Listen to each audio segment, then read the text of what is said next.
ये कहानी है साल 2021 कोविड के टाइम की। राजीव एक कंपनी में काम कर रहा था, लेकिन उसका प्रमोशन नहीं हो रहा था। एक दिन राजीव ने सोचा कि वो प्रमोशन के लिए अपने बॉस से बात करेगा। उसने अपने बॉस को जाकर बोला, सर अगर इस साल आपने मुझे प्रमोशन नहीं दिया ना तो मैं नौकरी छोड़ दूंगा। हाँ, अभी छोड़कर चले जाओ, किसने रोका है तुम्हें? राजीव कुछ सोचने लगता है और मन ही मन बोलता है, यार ये लॉकडाउन में नौकरी मिल ही कहाँ रही है जो इस नौकरी को छोड़ दूं। हाँ चला जाऊंगा, लेकिन इस बार आपको टाइम दे रहा हूँ। ये बोलकर राजीव जैसे ही जाने लगता है, तभी उसका बॉस बोलता है, अच्छा सुन राजीव, एक चांस दे सकता हूँ तुझे प्रमोशन के लिए, लेकिन शायद ये काम तेरे बस का नहीं है, चल रहने दे। अरे बॉस बताओ ना, इस बार प्रमोशन के लिए क्या करना पड़ेगा? अगर मुझे एक टांग पर भी नाचना पड़े ना तो मैं वो भी कर लूंगा। आप बस काम बताओ क्या करना है। तुम इतना बोल रहे हो तो बता देता हूँ। दरअसल कंपनी की ओनर की बीवी इंडिया आ रही है, लेकिन कोविड के कारण कंपनी ओनर उन्हें ना तो किसी के घर में रहने देना चाहते हैं, ना ही किसी होटल में। अच्छा, लेकिन इसमें मैं क्या करूं और इससे मेरे प्रमोशन का क्या लेना देना? अरे अब बस तू उसे अपने घर में रखने का इंतजाम कर दे, वो खुश हो गए तो प्रमोशन है प्रमोशन। अरे कैसी बात कर रहे हैं सर, आप क्यों नहीं रख लेते हैं बॉस उसे अपने घर में? अरे भाई लास्ट टाइम मेरे घर पर ही रुकी थी, मुझे तो मेरी जॉब बचाने के लिए पापड़ बेलने पड़ गए थे, ऊपर से बीवी अलग डाइवोर्स लेने को तैयार हो गई थी। क्यों बॉस, ऐसा क्या हो गया?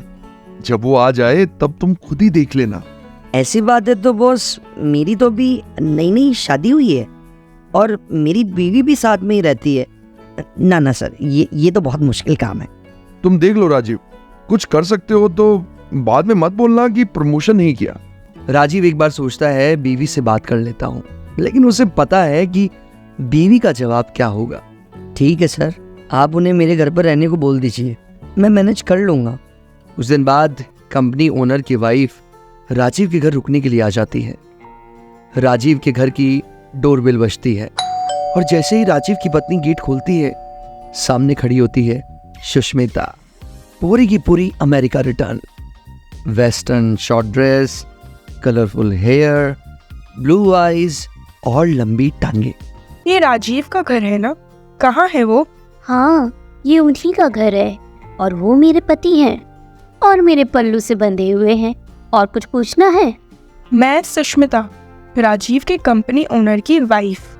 तभी राजीव वहां आ जाता है और बात को संभालने की कोशिश करता है। अरे रीटा, ये मेरी सुष्मिता है। क्या? अरे नहीं, मेरा मतलब मेरी कंपनी ओनर की वाइफ है सुष्मिता। अच्छा, आइए मैडम, अंदर आइए।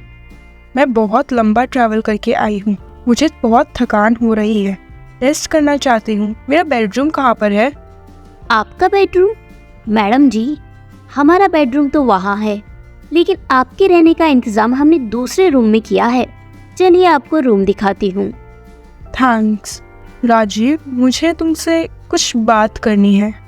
सुष्मिता को रूम में छोड़ने के बाद रीटा राजीव से कहती है, क्या मुसीबत है ये, कितने दिन के लिए आई है? पता नहीं यार, बस एक बार ये प्रमोशन हो जाए और फिर चलती बने यहाँ से, हमें क्या मतलब।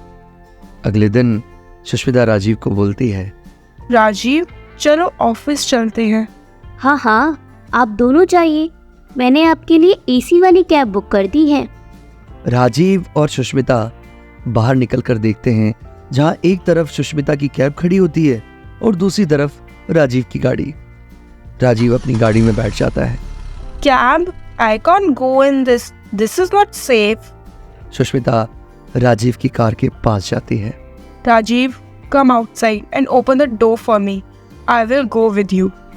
इस सिचुएशन को संभालने के लिए रीटा के सामने राजीव को सुष्मिता के लिए अपनी ही गाड़ी का गेट खोलना पड़ता है और सुष्मिता राजीव के पास वाली सीट पर जाकर बैठ जाती है।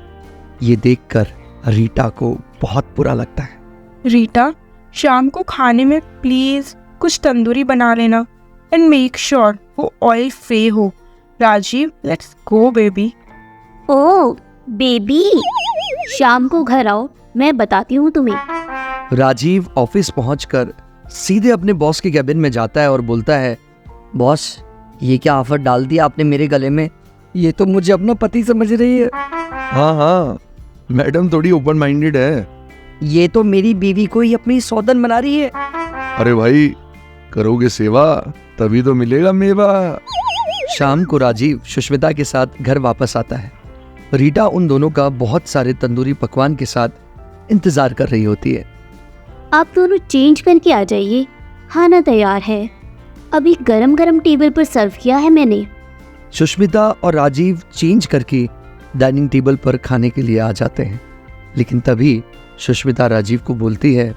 मुझे डांस करने का मन हो रहा है। और फिर राजीव और सुष्मिता डांस करने लगते हैं। रीटा ये सब देखकर बहुत ज़्यादा जेलस फील करती है। अगली सुबह रीटा अपना सामान पैक कर रही होती है, तभी राजीव रूम में आ जाता है।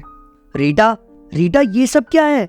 क्यों, दिखाई नहीं दे रहा तुम्हें? मैं जा रही हूँ यहाँ से। ये क्या बोल रही हो? सुनो, हम बैठकर बात करते हैं। अब तुमसे बात मेरा लॉयर करेगा। मैं जा रही हूँ मम्मी के घर। लॉयर से? अरे ये क्या बोल रही हो? हाँ हाँ, मैं ही बकवास कर रही हूँ। वो जो कल तुम डांस कर रहे थे ना अपनी मैडम के साथ, वो देखा था मैंने, कैसे चिपक चिपक के कर रहे थे। वो तो कल मैं तुम्हें कुछ बोली नहीं, लेकिन अब तुम देखना कैसा मजा चखाती हूँ। राजीव को इतना बोलकर रीटा सीधे नीचे हॉल में चली जाती है और मायके जाने के लिए कैब बुक करने लगती है। तभी सुष्मिता आ जाती है और उससे पूछती है। रीटा, बहुत सुंदर लग रही हो। इतनी तैयार होकर कहाँ जा रही हो? हाँ मैडम, इसकी मम्मी की तबीयत खराब हो गई है, तो रीटा को मायके जाना पड़ रहा है। रीटा राजीव की तरफ गुस्से भरी नजरों से देखती है। तभी सुष्मिता बोलती है। अच्छा राजीव, ये तो अच्छा है। मैं तो तुम्हें तुम्हारी लाइफ की सबसे बड़ी खुशी देने वाली थी, मगर रीटा जा रही है तो। मैं कहीं नहीं जा रही। राजीव को उनकी लाइफ की सबसे बड़ी खुशी देने का हक तो मेरा ही है ना। ये हक का मतलब क्या होता है? हिंदी थोड़ी वीक है मेरी।